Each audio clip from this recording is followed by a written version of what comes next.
Our guest tonight knows something about leading under pressure. As head coach at Auburn University, he transformed a struggling basketball program into a national powerhouse, building a culture that produced SEC championships and 2 historic Final Four runs. But what makes Coach Pearl especially meaningful to this community is not only what he accomplished on the court, it's who he is off it.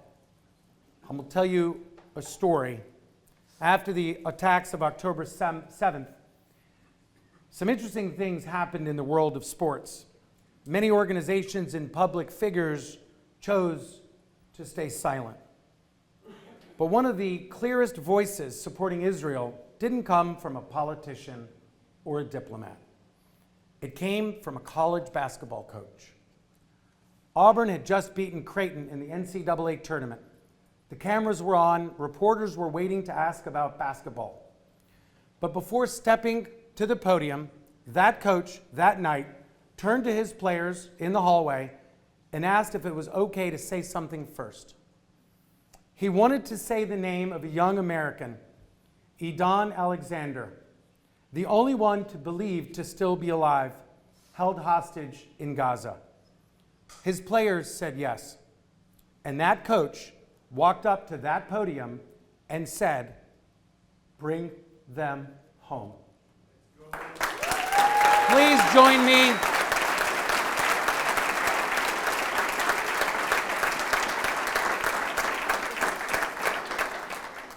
Please join me in welcoming Coach Bruce Pearl.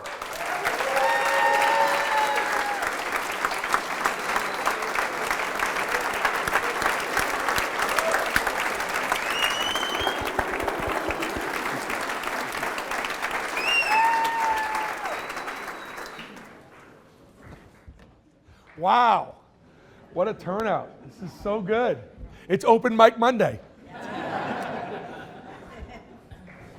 Coach, thank you again. I texted you, I think you were in studio on Thursday, and I explained that we had this last minute thing, and would you be available? And you said, well, I'll be landing from New York in studio Monday at 4 o'clock.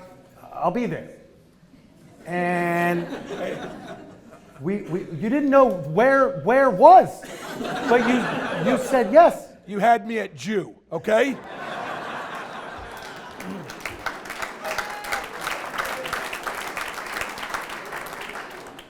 Okay, we have a lot of ground to cover, so no more funny business. I'm kidding.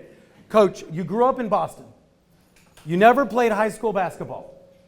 You ended up becoming one of the most successful coaches in the history of college basketball. How did that happen? Hashem. That's all I could do it. So I think it's a good story. It's a true story, and I'm glad we got some boys here. 14 years old, 15 years old, I'm the best athlete in town. I'm the first kid picked. I pitch. I bat fourth. I'm the starting point guard. I'm the quarterback, and I'm just not a really nice kid. Honestly, I'm not, and I dominate with my athletic ability, and I honestly think God said, no, this is not how this is going to end. And I had literally a career-ending injury in a football game, and I did not start playing varsity ball till baseball my senior year, and that's just how bad it was, and it changed me. All of a sudden, I recognized that I was a jerk and that the band kids were some of the coolest kids I ever hung out with, right? And I became the class president, and I was in the school musical, and it just changed me. And I really think, sometimes things happen to you, you don't know why, and it was very painful. God had a plan. So talk us from backbencher at best, yep, to fast forward 20 years. Give us the journey. How did you get to be one of the greatest coaches of all time? So the journey is basically this, and it's a lesson for young people. I never worried about where I was going. I worried about where I was and tried to be unbelievable where I was, And And so I walked on at Boston College. I was good enough to make the team and then get cut pretty quickly. But the coach kind of saw this Tasmanian devil, relentless, flying around, passionate, and he said, look, you're going to kill yourself or one of my good players. So no, he said, but you know what? I'd love to have you be a part of our program. It was a nice way of asking me if I wanted to be a manager, right? But instead he said, I want you to be a part of the program. And all I did for 4 years at Boston College was help him develop a successful program. This will date me, I hosted Patrick Ewing on his campus visit. You know, and so again, the lesson is, no matter where you are, make yourself really valuable. And when I was a senior at Boston College, and I was doing everything from helping my coach run his basketball camp, to start his television show, to referee in practice, to being a part-time player, whatever it was, he gets the Stanford job, and he calls me to his house like in late March of my senior year. Now, the only ever time he had ever called me to his house was my freshman year. I got caught streaking across campus. Now here's the deal. Back in the day, guys, that was popular, wasn't it? I mean, anything to take our clothes off and run, right? And of course, I'm the only guy at BC circumcised, so I was easily identified. They recognize that schmeckle anywhere. Public service announcement for the youngins in the audience. It's not advisable. Keep going. So I'm literally driving to his house, and for the first time in 4 years of working for him, and I mean it, again, my plan was to go be over in Israel for a couple years and do the soldier thing, and you couldn't join the army yet, but you could volunteer and stay for 2 years. That's what I was going to do. And then I was going to get started on life. And it was about a half hour before I got to his door and went, oh my God, he's got to take another job. He's going to ask me to go with him. I never worked for him for a day to try to get anything out of it other than just enjoy the experience that I was. But I did make myself valuable in that moment. And I was on a plane. So yeah, he come in, he asked me if I wanted to go coach. And I said, can I ask my dad to come over? You know? And literally he said, yeah. And my dad drove 45 minutes an hour away. It was kind of like we had a little home visit. Here the guy's offering me a job, and I'm 21 years old. I haven't graduated from college, and I got to get my dad's permission. But he kind of liked it, and that was it. And I think, there'll be a lot of different words to describe me. One of the only words I will ever use is just relentless. Just relentless. And then with my players, one of the things people ask me, well, how'd you get things turned around at Auburn? What'd you do? And I just coach this way, and especially working with young people. You wake up every morning, and what would God have you do today? What would he have you do? And let that, he wanted you to be late for class. My bad, I missed that one. And or he wanted somebody else to do your work, or he wanted you to treat women this way, and if you literally could get the guys to feel like they were also talking to their father about their walk and their day, all of a sudden they start to develop that discipline. They start to build some confidence because they're paying the price, and they're simply doing the things that God would have them do. And that's been our secret sauce. Amazing. You mentioned that even when you were graduating college, you were thinking about Israel. Why was Israel on your mind? Where did that come from? Because that's going way back. Yeah, yep, for sure. Well, we all have a foundation.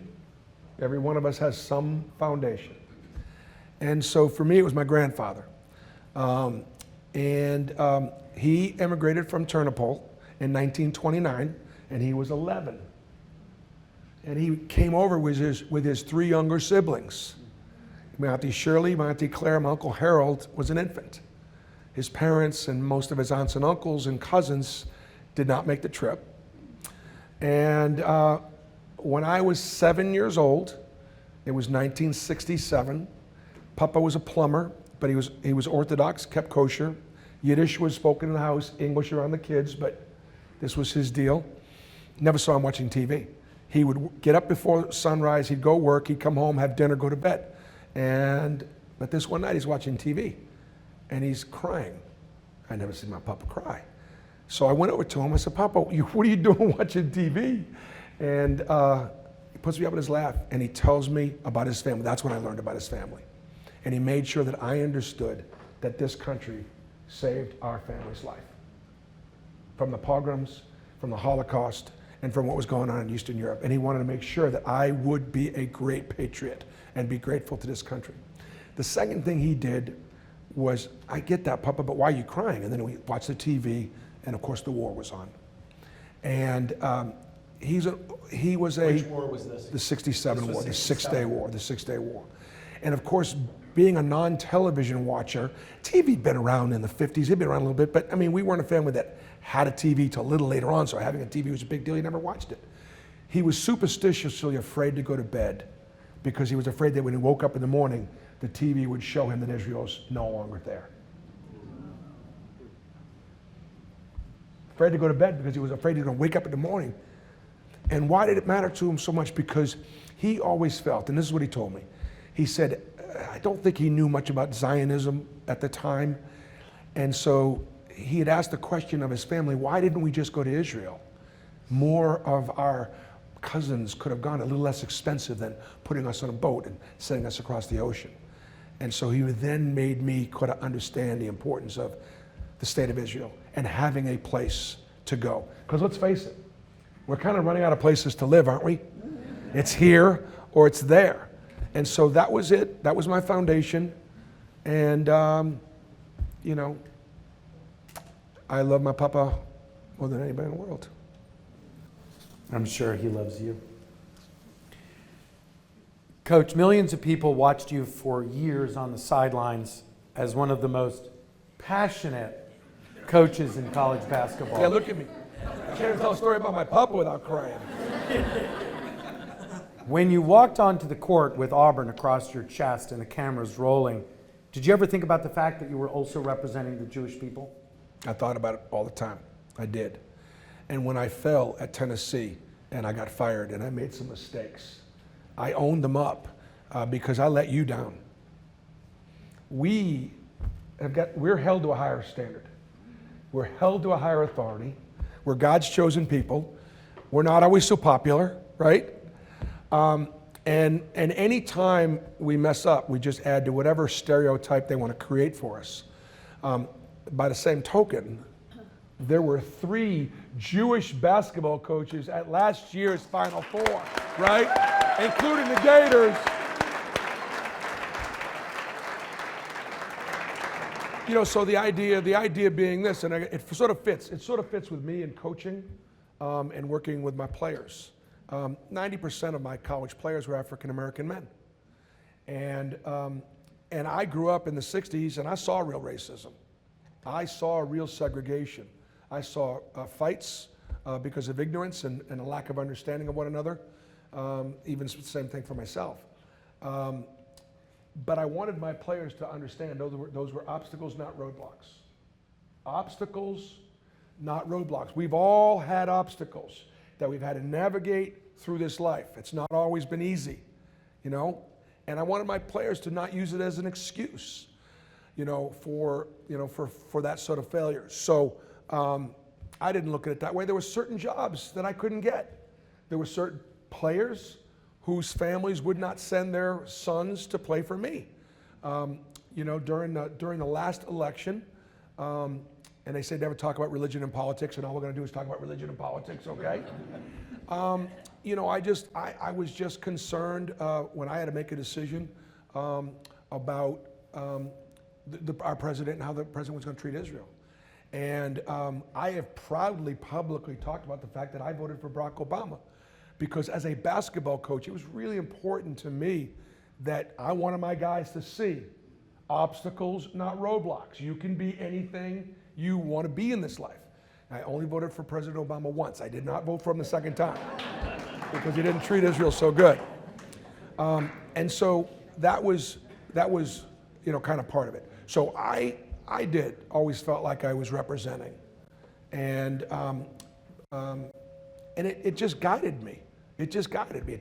In many ways, it kept me out of trouble. In many ways, it kept me in line because I was a public figure. And I wanted the Jewish community to know that I was a Jewish basketball coach and an observant Jew, a Zionist, whose children were bar mitzvahed. And I wanted these young people to have an opportunity to say, okay, he wants to coach someday, right?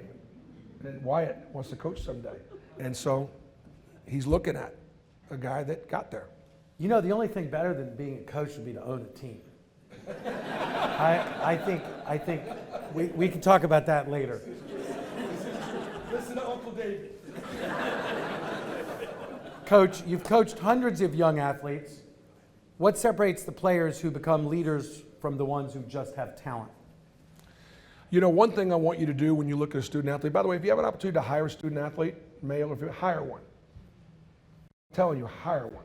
They've had to get up earlier than their classmates. Some of them academically may have been behind because they were so skilled on the fields and so on and so forth, so they had to overcome some things. They've competed publicly. They've succeeded and they've failed. And they also understand how to be a part of a team, in an organization, in a company, in a family, as a friend. They've had to make sacrifices. They've had to settle for less so that, you know, when we as a team are successful, you as an individual benefit far more than if you as an individual are successful, but the team fails.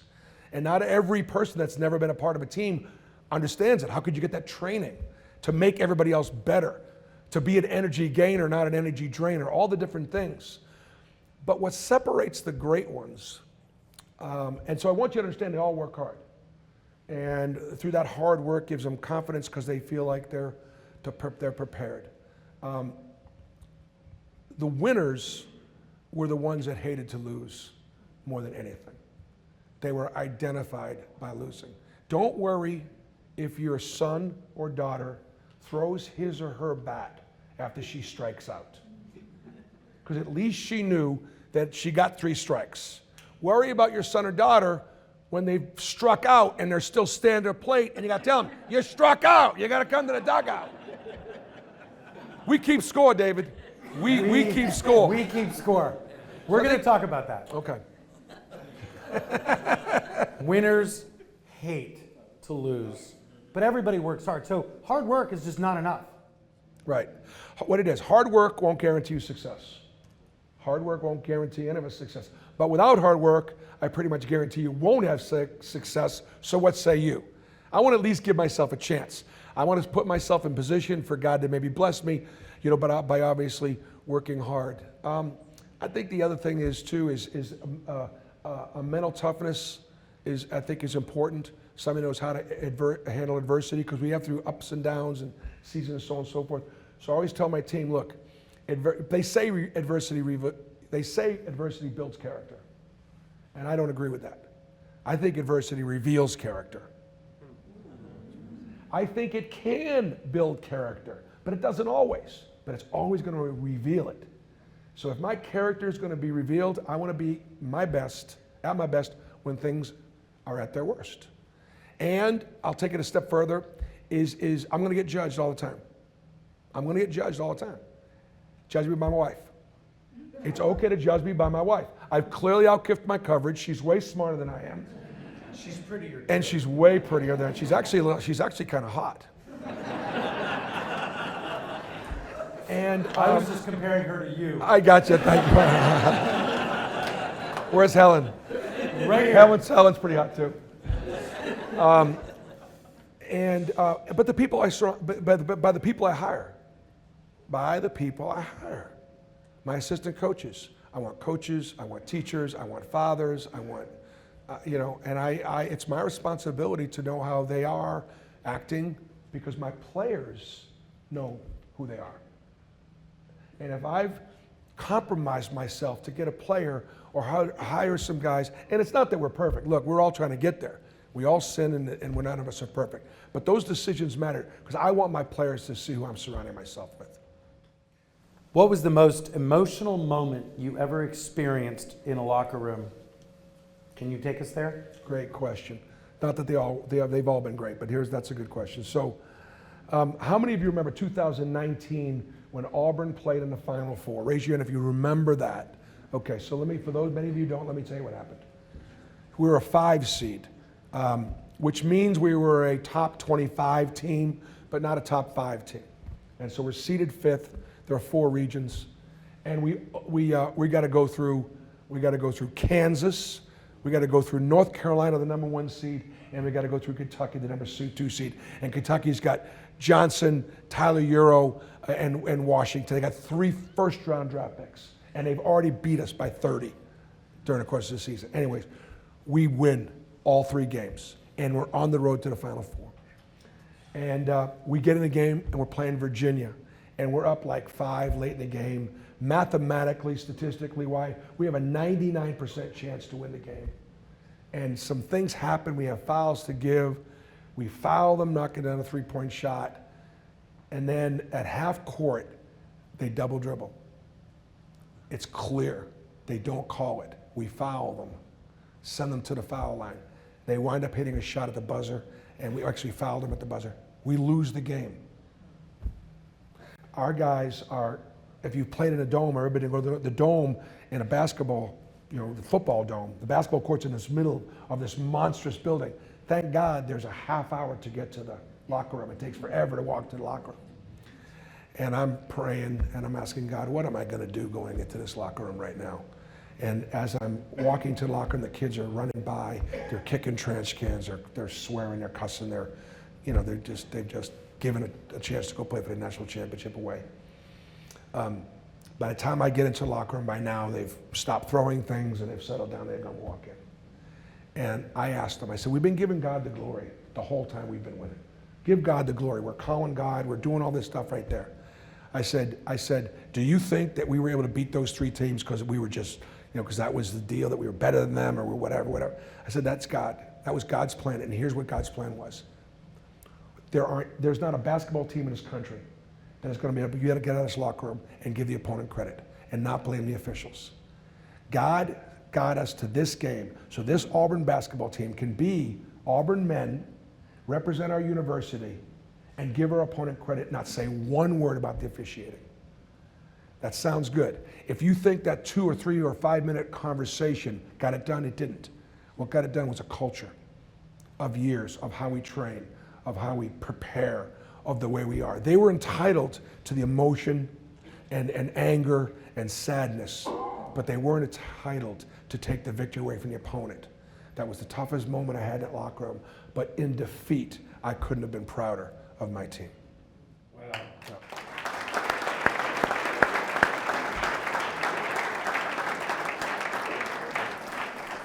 Maybe you can explain this to me. You and I, a few months ago, went on a golf trip, and it was a clean bet. It was a fair bet, but I was smart enough to make sure that you and I were on the same team. You did pick me. And for the whole weekend, you and I played 5 or 6 matches, and definitely when you said winners hate to lose, you might be a 14 handicap. 15 maybe. 15? You want more strokes? Yeah. And however, what I noticed is that if the hole was on the line, you were a scratch. And that was good because we were on the same team. So if I was in a bad place, Bruce carried us home. We brother-in-lawed very well. But what's interesting is I don't know what you were saying to me. I don't know if you were whispering. I don't know if you were humming. But I've never putt better in my entire life than when I was on your team. Because after that, I played without you, and I couldn't make a putt.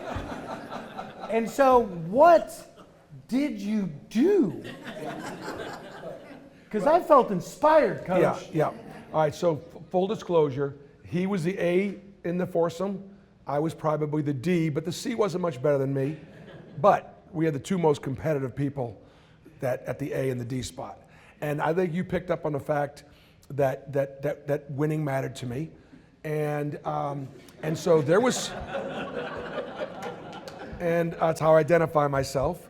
And we started to strategize. We started to talk a little bit about, where we wanted to try to hit the ball on the green and what was going to be left and so on and so forth. And then David's a very good evaluator of talent. And I putt first. And that was just by chance. But I almost always got it to the hole and gave him a clean line. So he was able to read my putt. I made it occasionally, but not very often. You had to drain 15 10 to 20 foot putts in a 2-day period. It was all because of you. Well, here's the deal. I wanted to be invited back to Baker's Bay, okay? Full disclosure, full disclosure. How am I going to get back here? This is really nice. I'm not an idiot. March Madness is here. I've got a bunch of people texted me. I got to ask you a couple of quick questions. Okay. Outside of the obvious contenders, which team or teams have what it takes to surprise people at this tournament? So you're looking for a surprise. I don't know. I'll tell you what. What was the whole thing I heard about Miami? What? Miami, Ohio. Miami, Ohio. Yeah. So those of you that follow it pretty closely, Miami, Ohio is on their way to an undefeated season. And about 2 weeks ago, I asked the question as we're talking about who's going to get in. Is the committee, because there's 31, there's 68 teams. Okay, 31 are automatic qualifiers. They've won their tournament automatically. The committee makes a decision about the 37 at-large teams. And so I said to Jalen Rose and Jamal Mashburn, Adam Lefko, right down the street at Turner, I said, are we selecting the 37 most deserving teams, or are we selecting the 37 best teams? Because I said, if we're selecting the 37 most deserving teams, Miami of Ohio absolutely deserves to be in this field. I said, but if it's just the 37 best teams, I don't think they're one of the 37 best teams. Why? It just doesn't have to be that my son is on the bubble. That's not the only reason why I said it. But Auburn, Arizona, Florida, and Michigan have played 17 quad one games. 17. Miami of Ohio hasn't played any. They only played one quad two. It's almost like comparing it apples and oranges. And I just wanted to make the point. And I said that if I would, but there's a human element in the committee. They got all these stats. I said, while the analytics say that this team is not going to be one of the 37 at large, I would put them in, because that's the human element. Well, all anybody heard was I didn't think they were one of the 37 best teams. So I got attacked. No. But I was just saying, so when I come to the studio last week, all the guys in the studio are worried about me. Because all week long, they've been criticized. The AD called me out, put something on Twitter. How in the world is this guy even having a chance? Why does he have a job talking about college basketball? And like, my team is really worried that this stuff's bothered me. I said, there's two things. One, I've been a head coach for 30 years. You think I'm worried about this schmuck AD from Miami, Ohio? Are you kidding me? And I said, the second thing, I'm Jewish my whole life. They've been after my ass all my life. This is nothing. I did. True story. Coach came to our house, was parking in the front yard, and somebody was walking his dog and was screaming something about Miami of Ohio. And this happened like 3 hours ago. I didn't know what was going on. So I went, go Redhawks! So I was waving at him like thinking he was like a friendly neighbor. I didn't know that he was trash talking you. Okay, now to technical stuff. One rule change to improve college basketball today. A rule. So you understand. Related to NIL and or the transfer portal. So understand, real simple, because the NIL thing is very difficult. It's an arms race. It's unsustainable off the floor. The product on the court and on the floor is fantastic. What happened a few years ago was the courts of this country, and I'm not a lawyer, but I stayed at the Holiday Inn Express last night, so let me try to explain it to you. Actually, I didn't. I stayed at the Waldorf Astoria. It was very nice in New York. I took a couple towels. I did. They're so good. It was so good.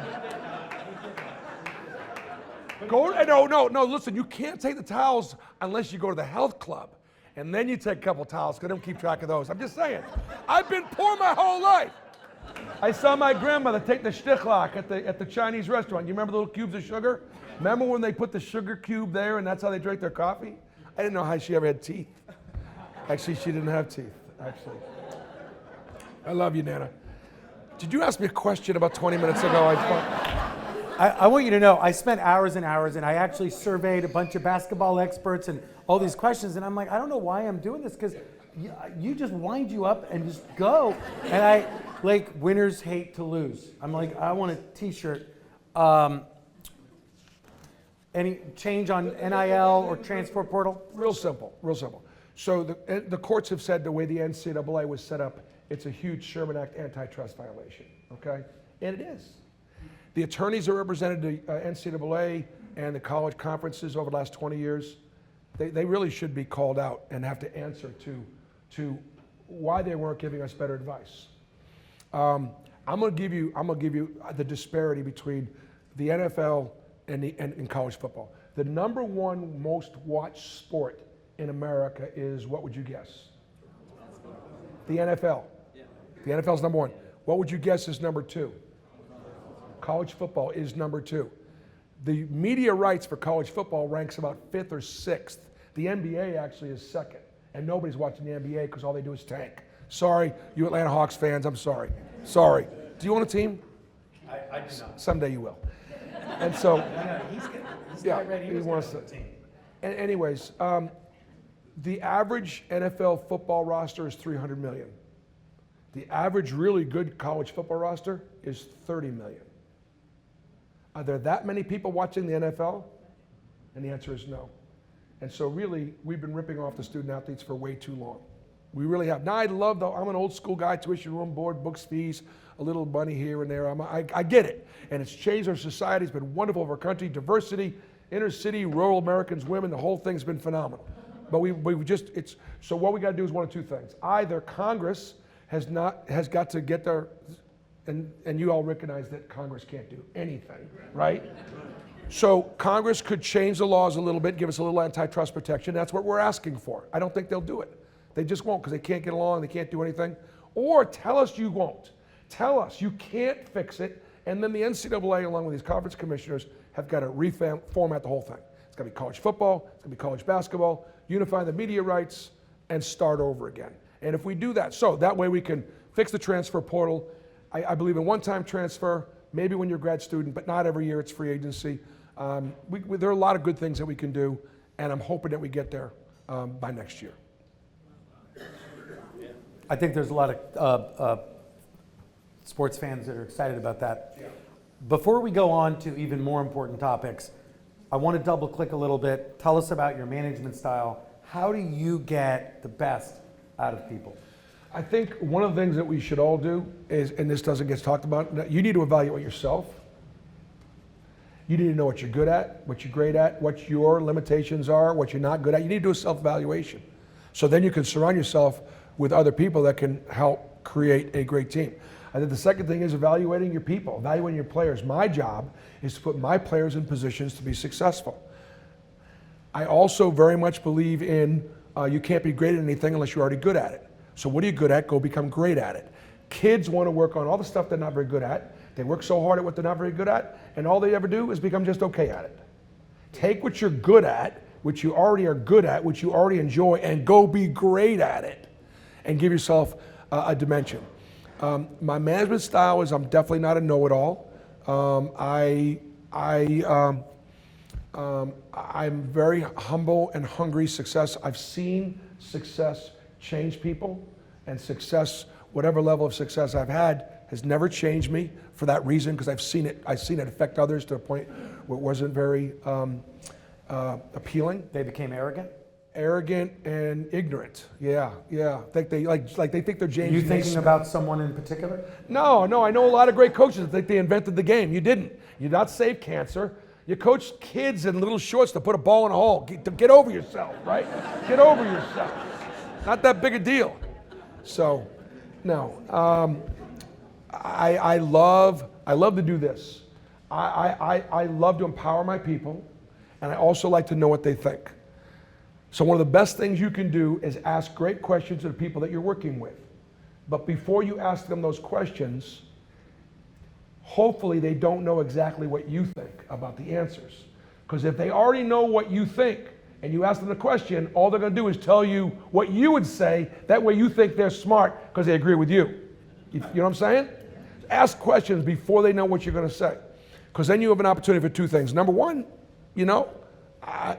David, I hadn't thought about that, and I may examine it. Or, because of all the years of experience, I now have an opportunity maybe to teach.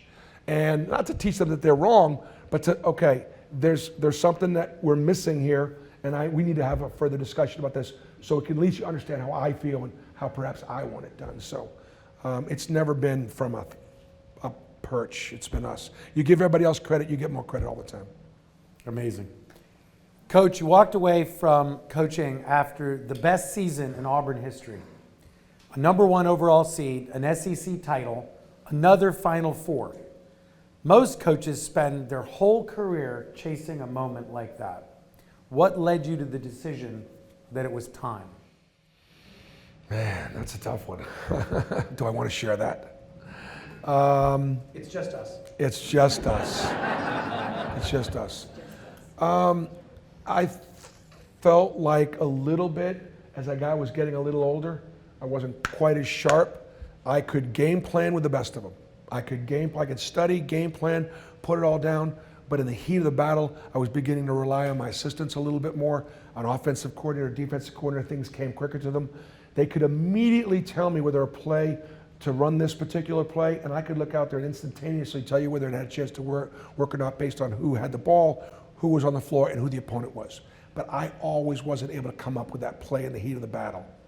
So that doesn't necessarily, so I was wondering whether I slip it a little bit. A little bit. I'm not buying it. It worked the last season. Try again. Okay. Because if you're one step behind and you had that kind of a season, you're better than everybody else. I know. All right. The other reason was, honestly, and that was an honest answer, but I wasn't waking up every morning trying to think about beating Kentucky.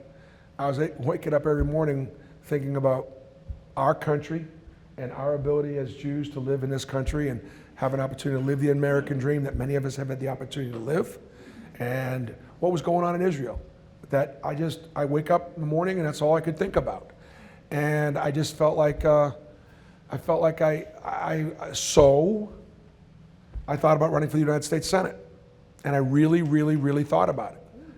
I did, yeah, I did. A Republican Jewish senator representing the great state of Alabama. What would your grandfather have thought of that? Never would have thought of that. And honestly, the last Republican senator was Norm Coleman from Minnesota. And there is not a Republican Jewish senator. And I happened to have, growing up in Boston, going to Boston College, the predominating Christian religion was Catholicism.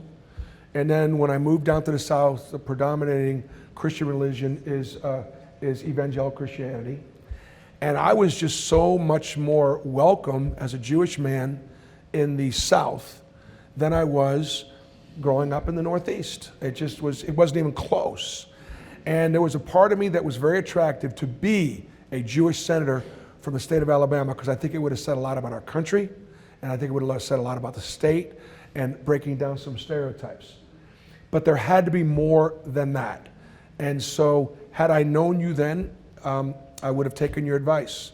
Ron Dermer's coming to town. And Ron was Prime Minister Netanyahu's right-hand man for many years and a crazy sports nut, and has become a friend of mine over the years, you know. And I asked him what he thought, and I thought, of course he's going to tell me to run for Senate. And honestly, he said, you know what? He said, is the Republican vote in Alabama going to be conservative and going to support Israel? I said 100%, no matter who gets elected. He said, then your vote doesn't really matter. He said, what matters more is your voice. He said, there are a lot of senators that are doing a lot of talking. That's what they're paid to do. Half the country's going to hate you because you're Republican. The other one's going to hate you because you're Democrat. He said, stay in coaching, or he knew that I was thinking about maybe doing the media. There aren't enough people in your position that are willing to say the things that you're saying, and you can still have an impact on Israel, fighting anti-Semitism. And so I kind of looked at it this way. I didn't mind competing to try to win an SEC championship. I love to win championships. We won 5 SEC championships in the last 8 years at Auburn basketball. Hashem is the only one that can explain that. That's the truth. I'm 5 SEC championships at Auburn. You can't explain it. But I said, you know what I want to do? Rather than fighting for an SEC championship, I want to fight for my people. I want to fight for my faith. I want to fight for Israel. That's what I'm saying. I want to fight for my faith. So that's what we're doing. And we're in this together. We are in this together. I'm gonna tell a story about you that David Moore told me, and I hope it's okay. But I won't know till after you tell it, so go ahead. so, Coach Pearl, you went up to some big national Jewish organization event in New York City. Right. And I won't say the name of the organization, but it's one of the most prominent Jewish organizations. And you gave a keynote speech to hundreds and hundreds of people. And the organizers wanted to pay you for coming up there. And a typical fee for something like that was $50,000 or $100,000. And you said no. And did you know I knew this story? No, but You're sorry I know this story? no, it's okay. Okay. And so our mutual friend David handed you a $50,000 check and you declined it. And he put it in your pocket and you never cashed it. And I can tell you that there is nobody, when you say, I'm here to fight for the Jews, you mean it. And you said, I'm not taking money from a Jewish organization that's fighting for the Jews. I'm glad you told the story, but now everybody that represents a Jewish organization be calling me to come. Thanks a lot. No, Cut the tape. it gets Destroy that tape. It gets better. No, it gets All right, better. go ahead. I No, it's saw getting better. you at another Jewish, a pro-Israel. It was actually an evangelical pro-Israel organization event. And you drove yourself and your wife in the middle of the night to get to this event. You checked yourself into a hotel. Then you drove yourself back. And I found out that you refused to charge them. You donated a bunch of money to them. So you're like the worst public speaker from a professional When Brandy standpoint. found I was coming, he's like, how much is it going to cost you tonight? Right? This is like and I said, well, you at least charge them just like to pay for a driver. And you won't do it. So it's all being, my whole life I've been breaking down stereotypes. I went to Boston College, not Boston University. And unfortunately, I missed out on a lot of beautiful Jewish girls because I didn't go to Boston. Didn't go to BU, I went to BC. But being an athlete and being in sports and being in that way, I kind of recognized that I was one of the only ones. And which made me feel an even more responsibility to, kind of represent. And so I'd meet some girls at BC. They thought I was Italian. And by the time they found out I was Jewish, it was too late. I had them already, So sorry. At least it's not Shabbos, okay? It's what I It's was not. thinking, but I Yeah. just didn't know you were going to say it. Well, then the other thing, my wife, I had 7 years left on my contract, about $30 million left on my contract. And she goes, I marry a Jewish guy that's going to give away $35 million. I didn't know you guys existed, right? But no, it's okay because no, it was really true. So he wrote me 2 checks. He didn't tell you the whole story. He wrote me 2 checks. So we all work for organizations. There are so many wonderful organizations, so many Jewish organizations. We'll talk about that in a little bit. And so I was telling about one of the organizations that I'm chairman of, and we bring congressional leaders to Israel, and we take them to Judea and Samaria. We take them to meet with Palestinian leaders. We meet with the sheikhs of Hebron every year, who, by the way, would like to become part of Israel and tell the Palestinian Authority, thanks, but no more. We're tired of being involved with you all, so on and so forth.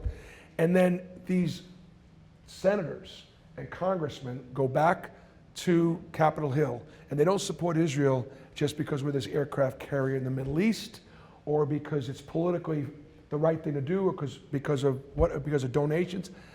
We have become not always such a political win right now, Jewish support, because of everything that's kind of going on. But they're biblically commanded to stand with the Jews. If they're Christians and they believe in their Bible and they understand the Jewish roots of their Christian faith, they will go back to Washington, D.C., and they will stand with Israel, because that's what God commands them to do. And that's the work that we do. So David writes me, he brings in 2 checks. One check is for $100,000 made out to U.S. Israel Education Association. I gladly accept that. The other check was for $50,000, and it was made out to me. And I haven't cashed it. Yet. I still have the check, though. I haven't cashed it, but I still have it. You're no longer on the sideline. Now you're calling games on national television and speaking to communities around the world. In many ways, your platform is bigger than ever. When a young Jewish kid hears you and knows that you are unambiguously proud of who you are, of being Jewish, what do you hope that does for them? Well, I mean, obviously, I hope it gives them hope and belief that they can be anything that they wanted to be, just like, you know, how I would obviously motivate my players.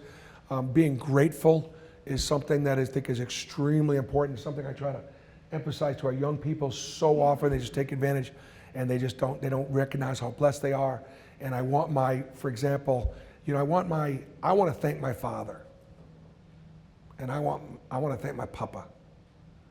And I want to thank his family for getting him on that boat and saving him. I want to thank that older generation. I want these guys to thank their dads and their grandfathers for giving them, their moms. And their mamas. And no, thank you, no doubt. And so I think that's kind of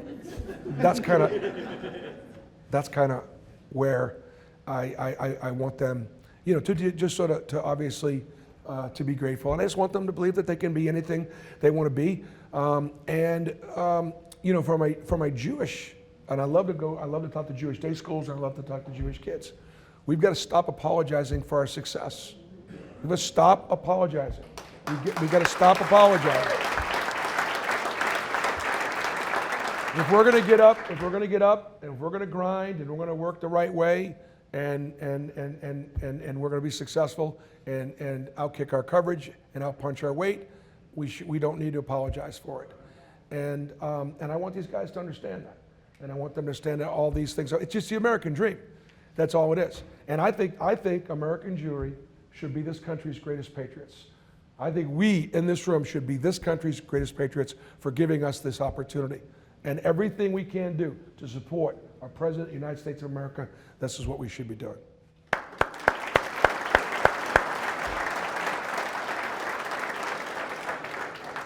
If we're not this country's greatest patriots, we're tied for first.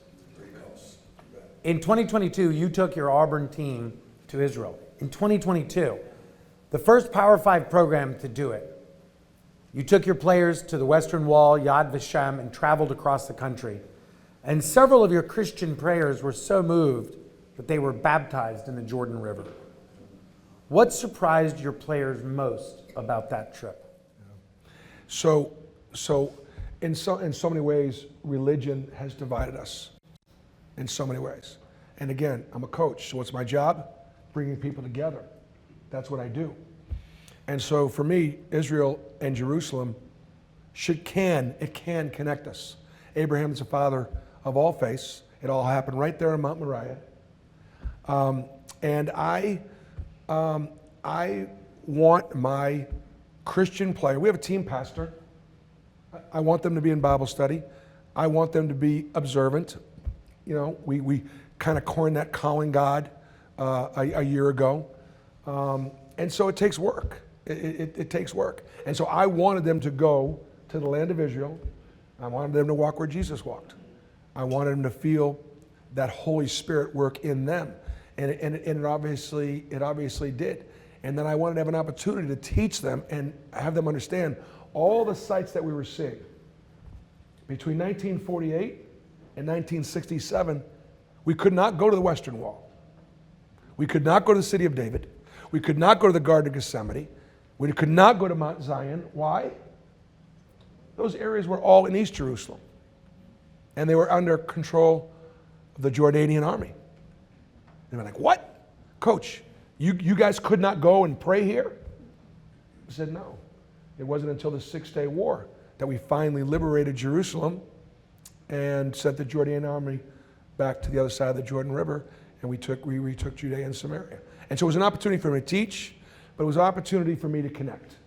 And I wanted to take them up, and I wanted them to be baptized in the Jordan River, in a place where biblically they could read about the Sea of Galilee, where Jesus performed his miracles, and get baptized where John baptized Jesus. I wanted that for them.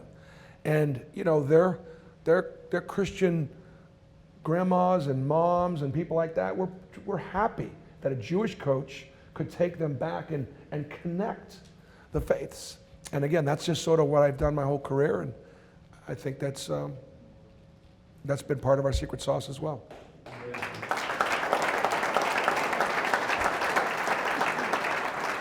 One of your players said afterward, "It's great to see a coach who is so vocal about his faith, but allows us to pursue our own. I follow his example," this player said. Coach, what does it mean to you to hear something like that? Everything. It just means, guys, you hear that? So one of my players said, because I was so vocal in my own faith and tried to be observant, and they also recognized Shabbat when I could, because I had to work on Saturdays, but they also recognized we weren't practicing on Friday. They saw me light candles on the road. They saw me try to be as observant as I could be, so on and so forth. They started me sort of wear it on their sleeve. It then made them more comfortable to talk about their faith and share their faith. And so, you know, it's good. It's good. You've said something very direct. If you don't stand with Israel, you don't stand with America. Why do you believe that so strongly? Well, I love to ask these questions, okay? And I know the audience, you guys we're in this together, but who is our greatest ally? What country? Is it Canada? I don't know. I mean, is it England? Is it France? Spain? Espanol? I mean, it's actually not even close. Like, it's not even debatable. And so, you know, you know, obviously some things, common sense-wise, kind of boggle my mind. And you know, we're experiencing some increase in gas prices, and we're increasing, you know, stock market's struggling a little bit, and we're experiencing because we're at war right now. And 5 times a day, Israelis are running to bomb shelters, and you know, we're not running to a bomb shelter here, you know, and so. I think that partly because standing with Israel, just as far as being a great ally, and obviously Israel is fighting our enemies. They're fighting the people that want to kill us here in America. We're the big Satan, the little Satan. I know it sounds like I watch too much Fox TV, but I mean, you know, no. But I mean, it does. That's what it sounds like. But, and listen, I think this is important. We have to recognize, my head's on a swivel. I'm in New York. I wear this all the time. But I know if I'm going to wear this, I better keep my head on a swivel. It's like wearing a kippah. You just, you know. I didn't mean to lose my train of thought. Where was I going? It was good, though. No, wasn't that good? I kind of lost it. Say what now? Israel's our greatest ally. Head on a swivel.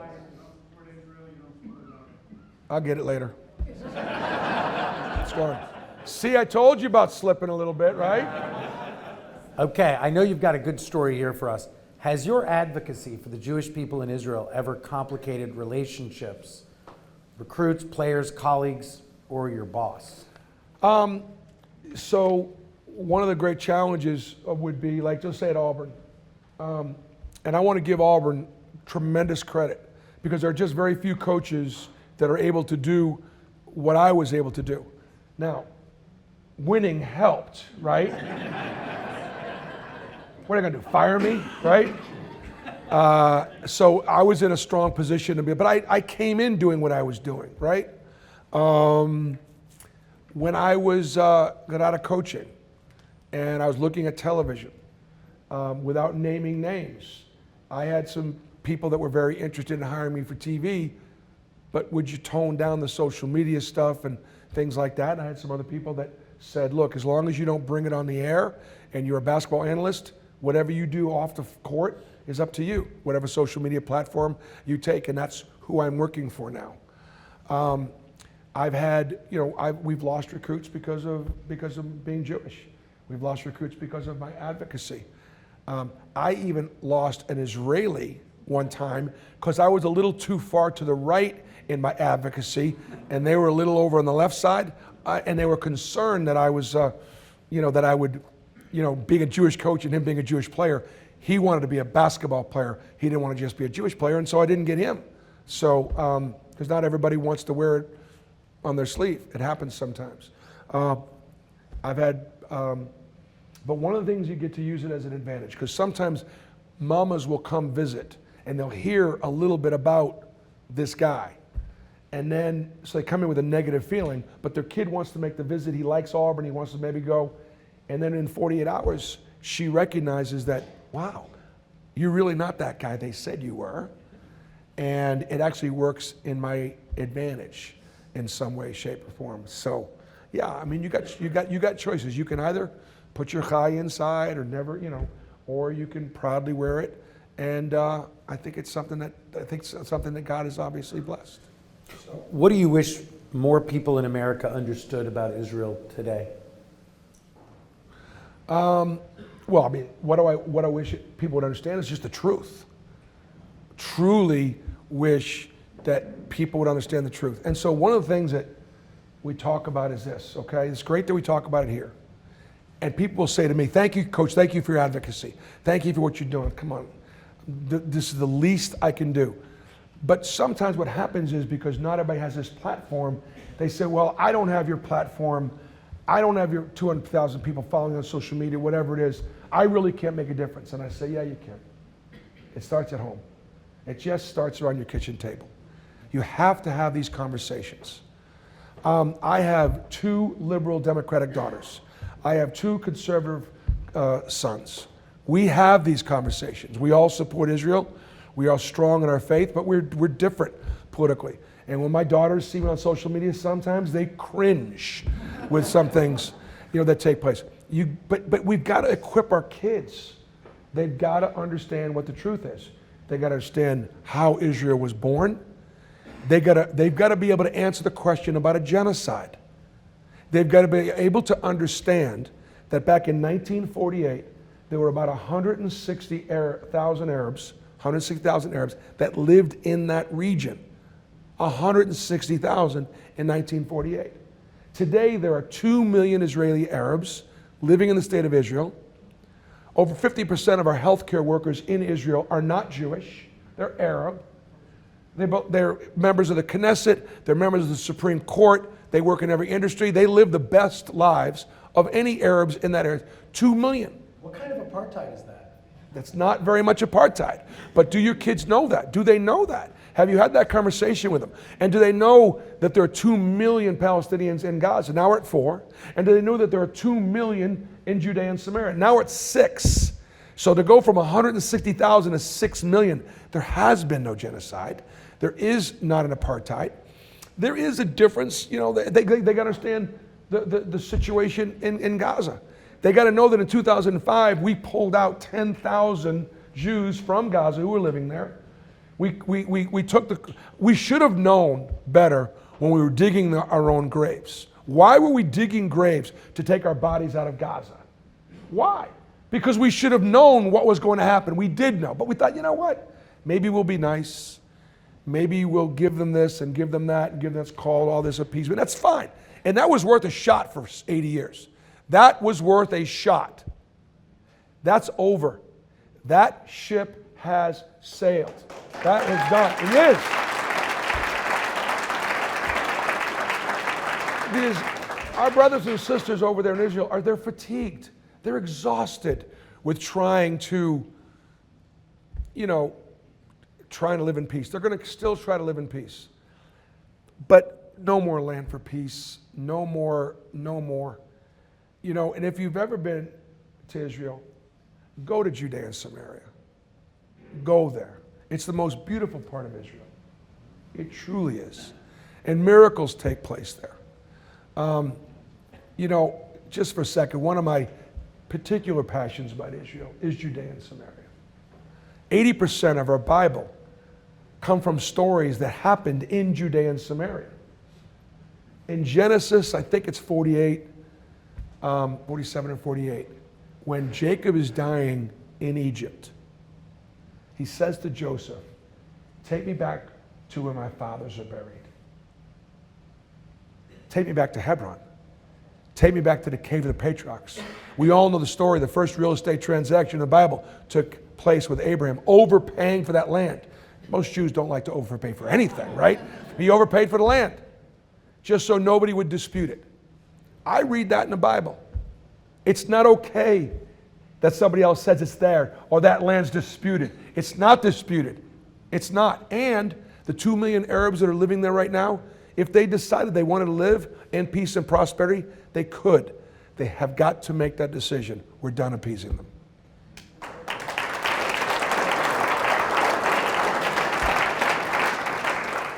Coach, you spend a lot of time in the Christian community, evangelical leaders, churches, communities of faith. Tell us about that. How do you engage? What do you find there? Yeah.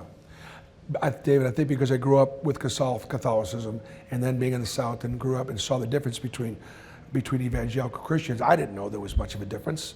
We all know there's a little difference between a Hasid, Orthodox, Conservative, Reform. We have lots of different, and it's very true in the Christian community. And so, again, a coach, trying to bring people together. And so one of the things I do love to do is I love to talk to Christians, young conservative Christians. And right now there is a battle for the young conservative Christian Republicans in this country right now. And what the battle is it's all about replacement theology. And so for me, I just love going to church with my wife and hearing the pastor read from the Old Testament and talk about the Old Testament and talk about Jesus as a rabbi. In church, I think it kind of brings us together. I'm a coach. I'm into bringing people together. And I like to use it sometimes by telling stories. Sometimes it makes people feel uncomfortable. So I'll say to a room full of Christians and some of my friends who are Christian, so, Vince, who are you having over for Passover? And Vince will say, Coach, I'm not Jewish. We don't celebrate Passover. I'll say, yeah, but Vince, you're always telling me you want to be more like Jesus, right? You want to be like Jesus. I want to be more like Jesus. Jesus celebrated Passover every year of his life. So, who are you having for Passover? Keep the door open for Elijah. It brings us together and maybe makes you laugh a little bit. My other famous line is, you know who the two most popular Jews in Alabama are? Me and Jesus.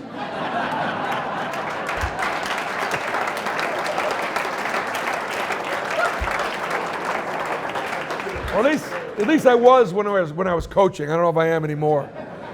But again, I would rather, and again, for me, for my Christian players, they obviously believe all that they believe, and they believe that when the Messiah comes back, we believe when the Messiah comes, he's coming to Jerusalem. That's where he's going to be coming. Whether he's coming for the first time or the second time, I don't know. But this is where he's coming. And how do you feel about it? Where are you going to stand with Israel? Are you going to be a watchman on that wall, oh Jerusalem, or not? And I give my Christian friends that opportunity. You tell me what you want to do. Because if you think he's coming back, you don't worry about me. Don't worry, I'm going to be okay. Don't worry about me. You're taking a chance. You got to answer. You got to answer. And so I tell you the other thing that makes them really uncomfortable. I'll tell you this, and I say this to them sometimes. 12 Jewish men died horrific deaths bringing Christianity to the world. When Christianity came to the world, it made things a little tougher on us, didn't it? Let's face it, it made things a little tougher on us. But guess what? It was their connection to our Father God. And I'm not so selfish that I want him all to myself. I don't. Has it made things more difficult for us? It has. I don't want him to myself. I want my Christian friends to be able to love our Father God. I want them to love Abraham like I love Abraham. To do that, sometimes we have to have uncomfortable conversations. So, I want to protect myself from those that want to kill me. Protect yourself from those that want to kill you. Israel is surrounded by people that want to kill her. That's just a fact. But there are some Gulf Arab states that are beginning to sort of see, you know what? We might be better off. And like Golda Meir said, when the Arabs start to love their love their children more than they hate the Jews, maybe there's a chance. And you know what? She was right. She was right. And so we are beginning to see some Arab states, and the UAE is one of them. I think it's real. I think it's authentic. I do. I hope it lasts.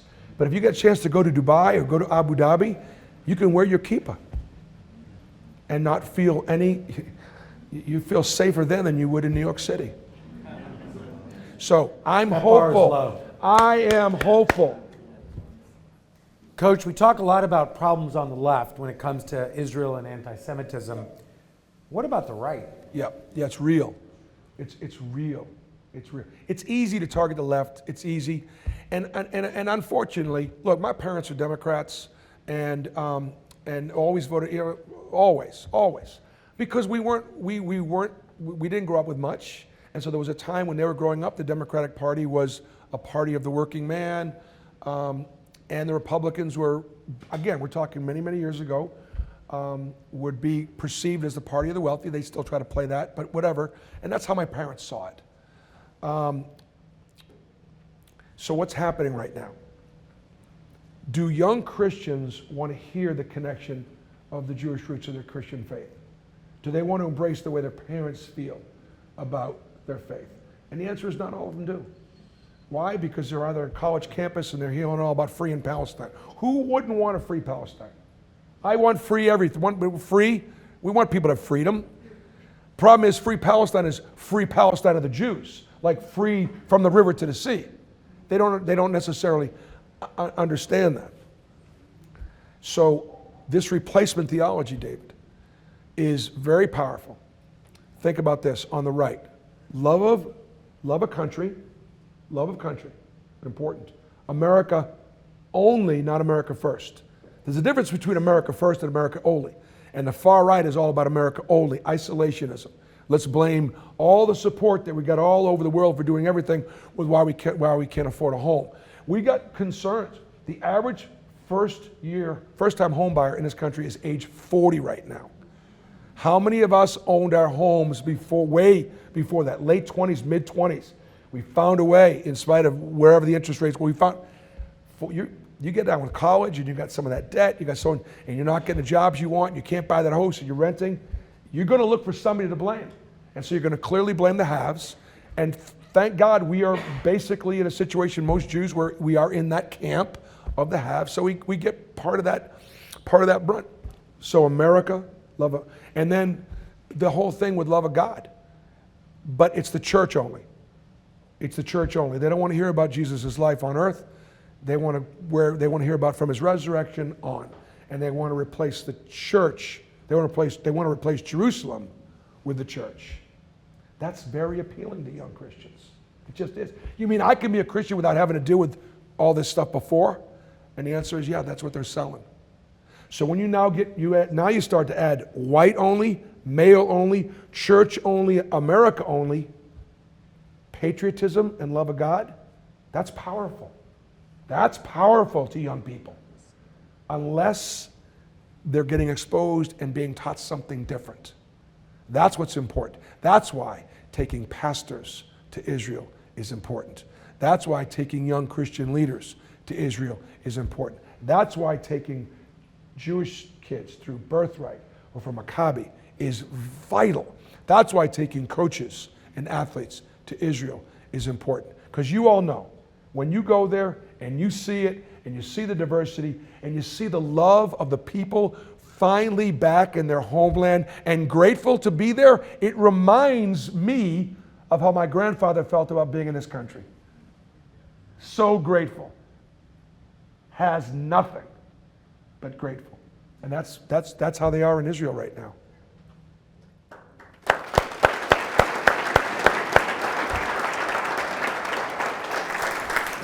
Okay, I've got a softball for you. What do you think about Donald Trump?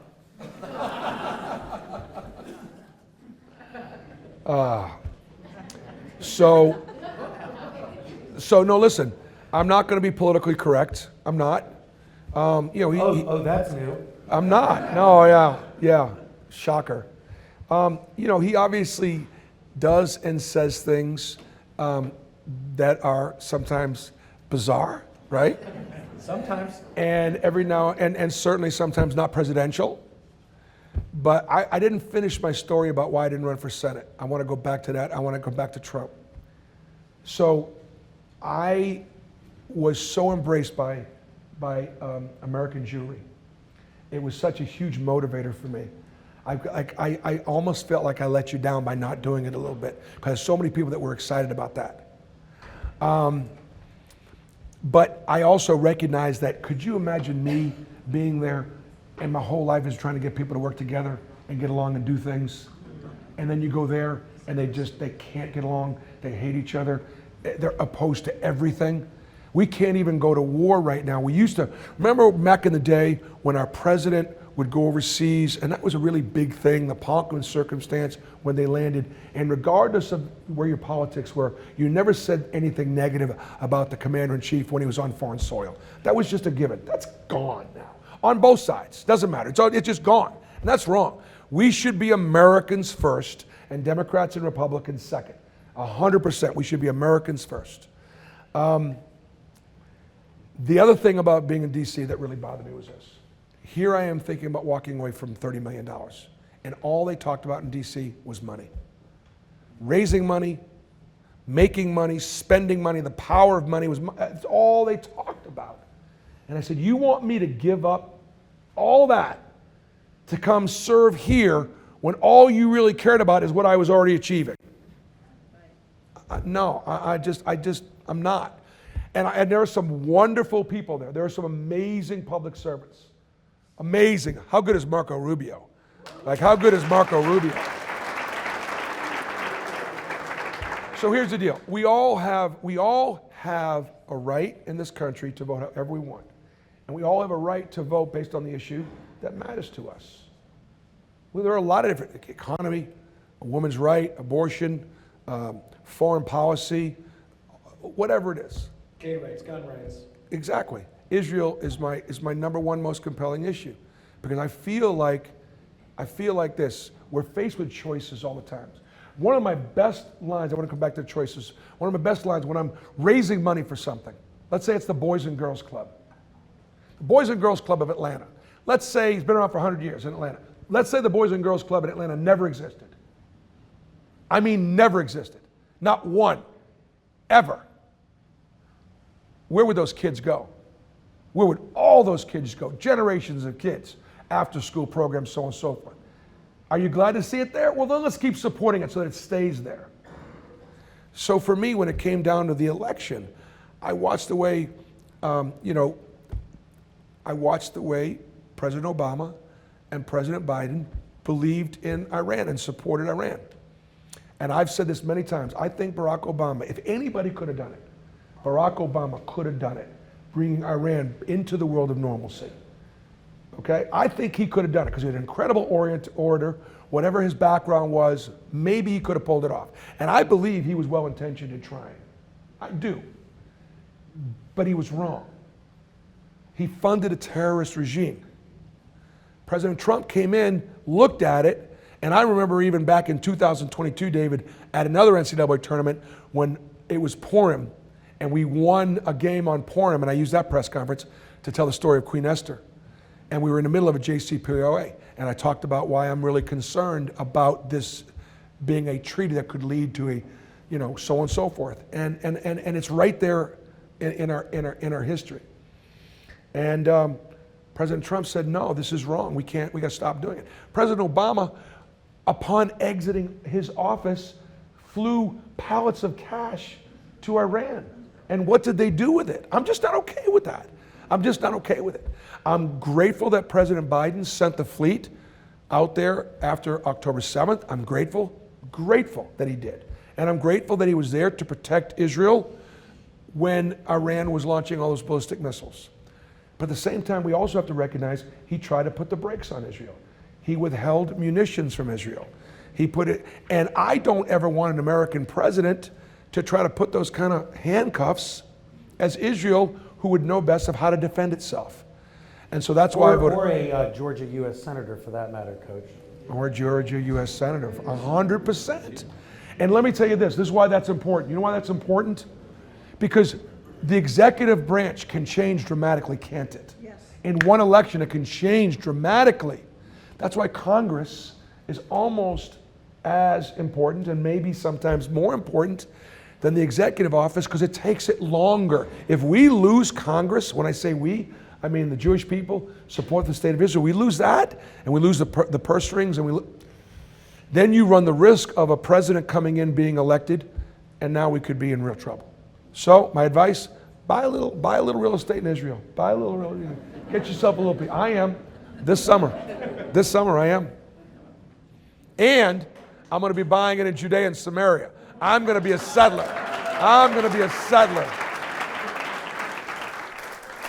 Since October 7, you've been outspoken to communities, to cameras around the world. What is your final message for the Jews? Okay, this is it. First of all, thank you. Thank you.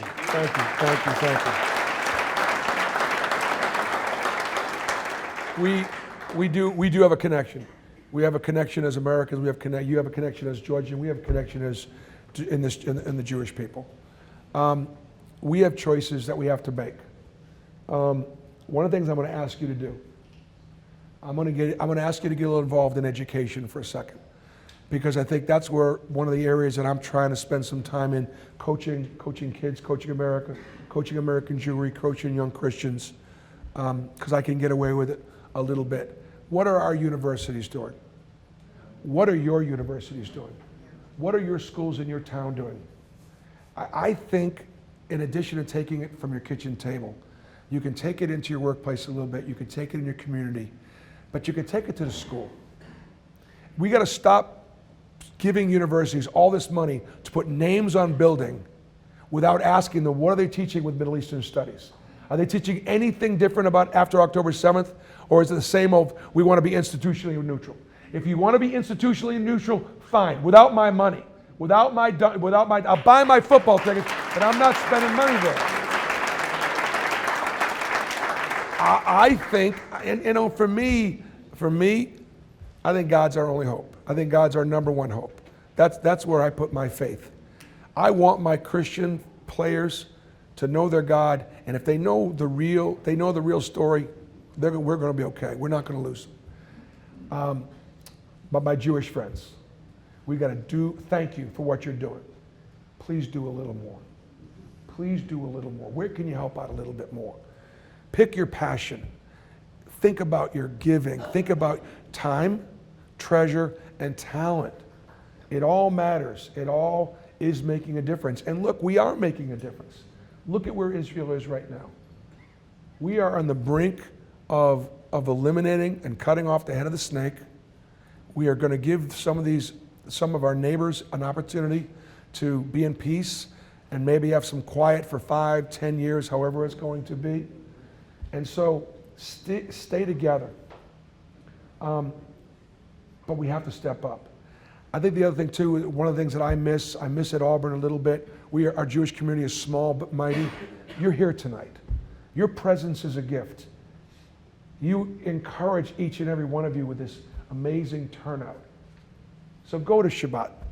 Go to service. You haven't been in a while, go. You haven't lit the candles, light them. Live the Jewish life. Send your kids to camp if you can. Support the Jewish day schools. Support the Jewish day schools.